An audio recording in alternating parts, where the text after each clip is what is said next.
And then we sailed away on a ship in the sky. Maybe I'm going to bed. Oh, Mother, he really is wonderful, isn't he? See how well he sails the ship. George? George? Now what, Mary? Nana, did you see? Oh! You know, I have the strangest feeling that I've seen that ship before. A long time ago. When I was very young. George, dear. Father. When there's a smile in your heart, there's no better time to start. Think of all the joy you'll find when you leave the world behind and get your cares goodbye. High up and far,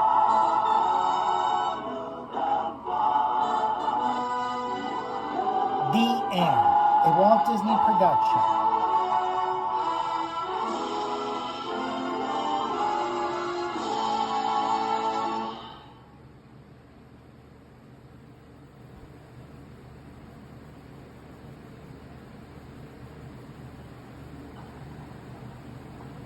Don't worry, there's nothing wrong with your television set. This is a Pixie Bell. The sound is much too high for human ears. Oh, there you are, Tink. Hey, get that stuff off of me.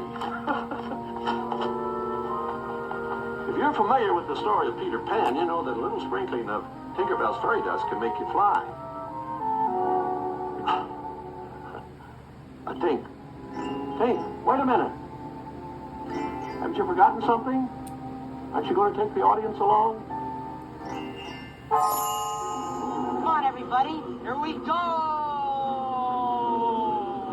Up to Neverland! Fly away with us, second star to the right and straight on till morning, and discover the behind-the-scenes story of how the timeless tale of Peter Pan was transformed into a soaring Disney classic. But Peter, how do we get to Neverland? The story of Peter Pan began its life on the London stage in 1904. It was written by Scottish novelist and playwright James Matthew Barrie. Sir James Barrie was inspired. I guess he was visited by the muse when he created Peter Pan. It was just a marvelous idea. And the testament is the fact that it's lived all these years and had so many incarnations.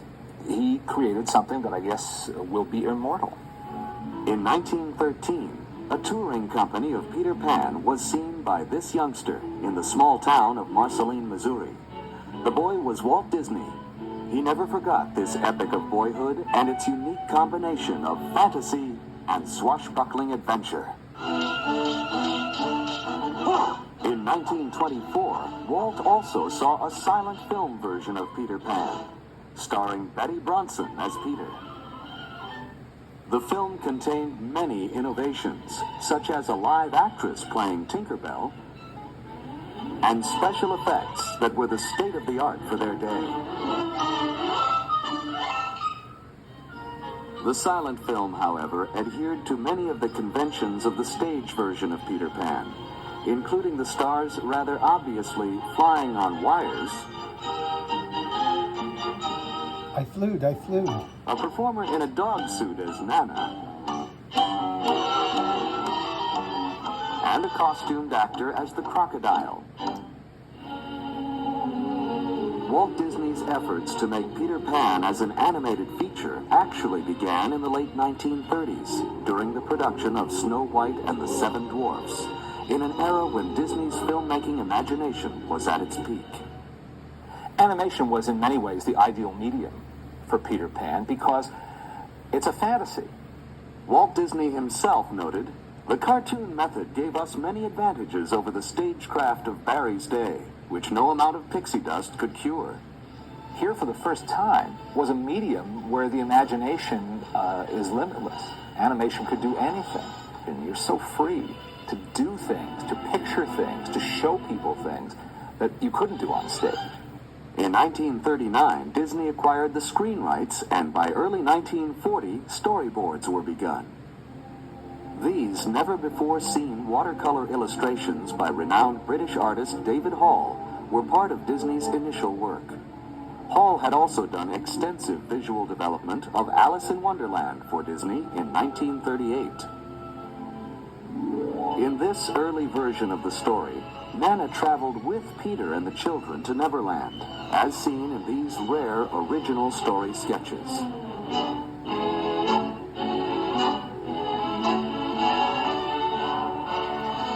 Much of the art created at this time was also darker than the original play, and far more sinister than a typical Disney effort.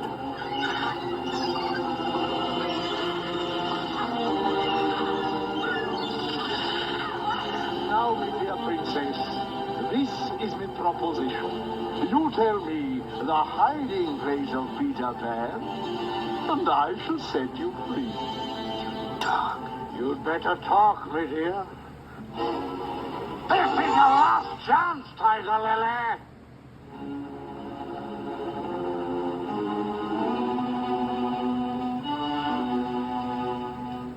Peter!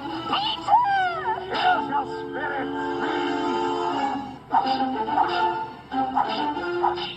Give it to him, Captain. Feed him to the brisket. Tiger Lily.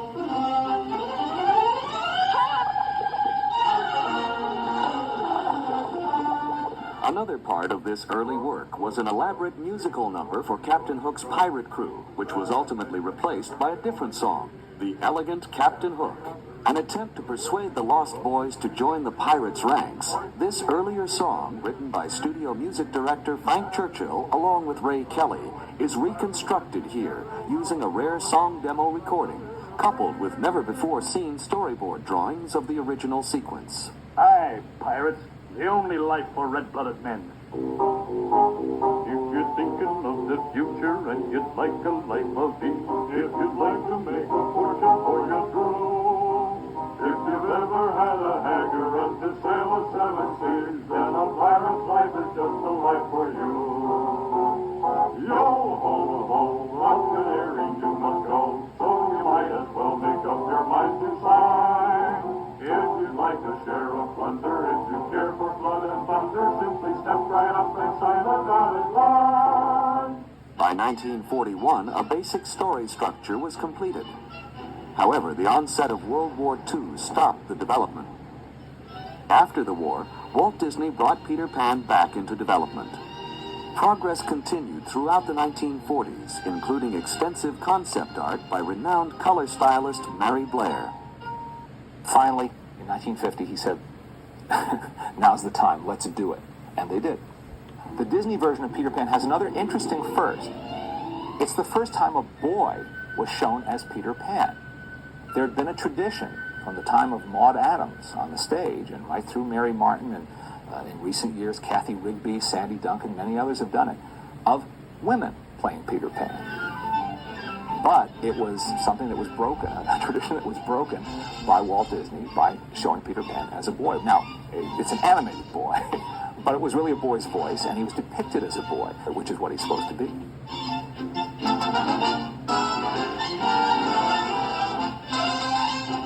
Walt assigned the character of Peter Pan to animator Milt Kahl. I remember hearing Milt Kahl lecture about animation one time, and he said that one of the real challenges for him was animating weightlessness. Animating a character who is sort of floating in midair. Not flying, but just sort of floating. It's details like that that we in the audience are not supposed to think about. Of course, we shouldn't. We're involved in the story.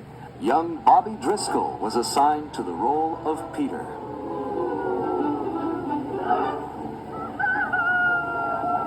Where is that villain, Captain Hook? I'll slice him up and throw him to that crocodile. I guess Bobby Driscoll was an obvious choice for Walt to make because he was the resident juvenile star at the studio. Driscoll had debuted in Song of the South, after which Disney cast him in several projects, including So Dear to My Heart and as Jim Hawkins in Treasure Island. Get on with it, girl. My name is Wendy. Wendy Moore, answer the door. Wendy's enough. Walt also didn't have to look far for the voice of Wendy. he found what he called the gentle and gracefully feminine voice in the same actress who had played Alice in Wonderland, Catherine Beaumont. I heard about Peter Pan because the studio had started working on the writing part of it. I went directly from finishing Alice and immediately started working on the voice for Wendy. Oh, slave in the mirror, come from the farthest space. Through wind and rain I am here, young mistress. Oh my goodness, you got here in a hurry. I didn't get to finish the magic words. Well, it so happened that I was in the neighborhood. Hans Conried, seen here as the face in the magic mirror, was cast in the tradition of the stage play as both Captain Hook Peter Pan. and Mr. Darling. Out! Out, I say!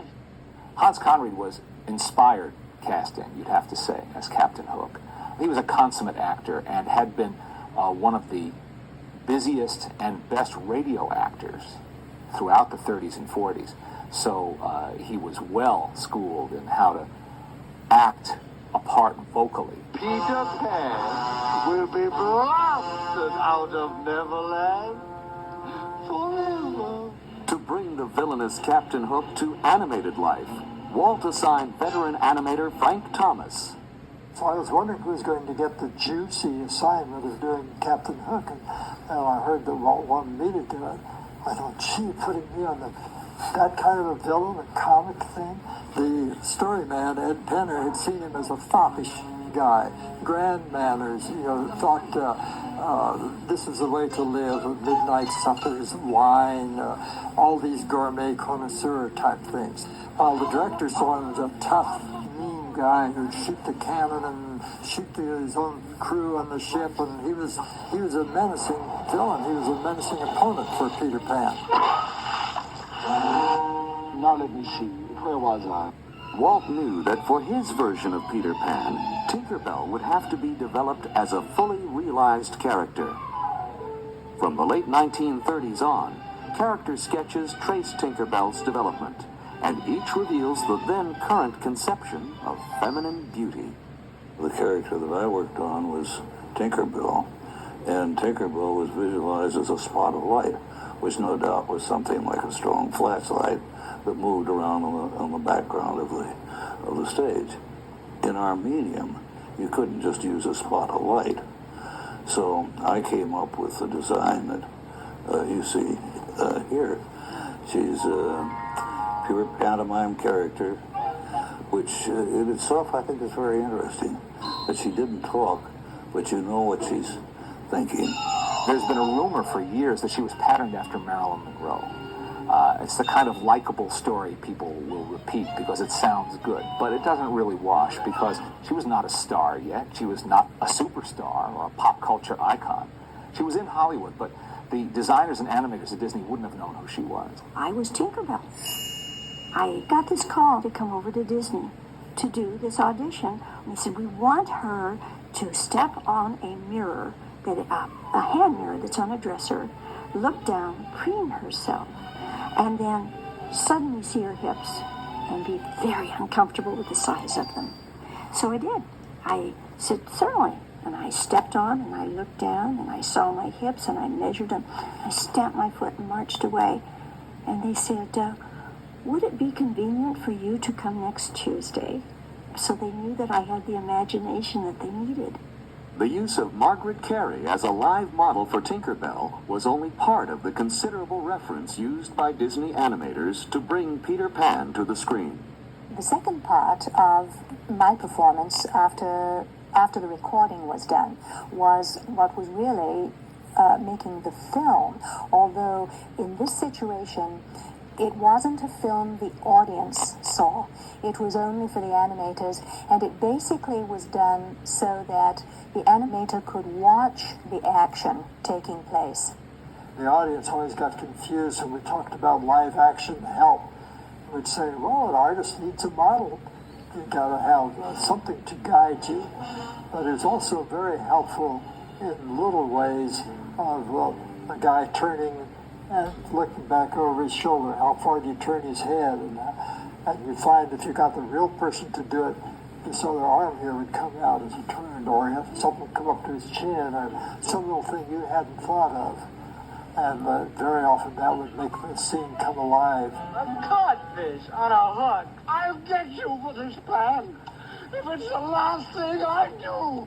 If America has an art form, I'd say it's the Disney feature cartoon. After nearly 2 decades of work, dozens of story treatments, and thousands of drawings, Walt Disney's Peter Pan was finally finished. It was first released on February 3rd, 1953, and was an immediate audience favorite. It has remained one of Disney's greatest animated achievements and a beloved classic. When we watch Peter Pan, guess what? It's all safe. We all come back all right. It's a story that has meaning for everybody, adults, looking back and seeing the little boy who doesn't want to grow up. The idea of keeping that youthful spirit, not surrendering your childhood, well, that's a very strong idea and a very magical one that has enormous appeal. And then, of course, it was sprinkled with that Disney magic. Talk about, a perfect marriage. Peter Pan and Disney. I have the strangest feeling that I've seen that ship before. A long time ago. When I was very young. You can't go.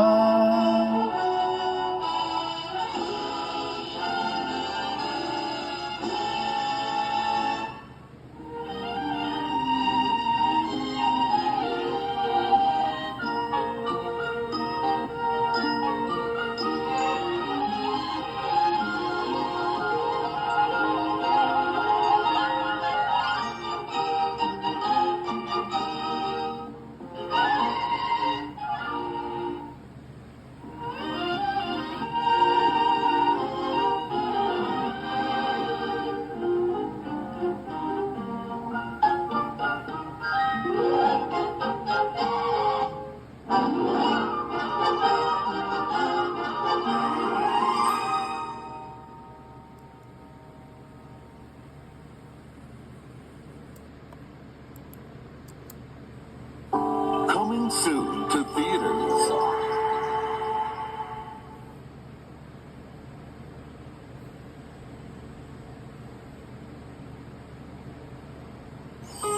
Toward the second star to the right, and straight on till morning, there's a land you've always believed in. A boy who's never grown up, and an all-new adventure waiting to begin.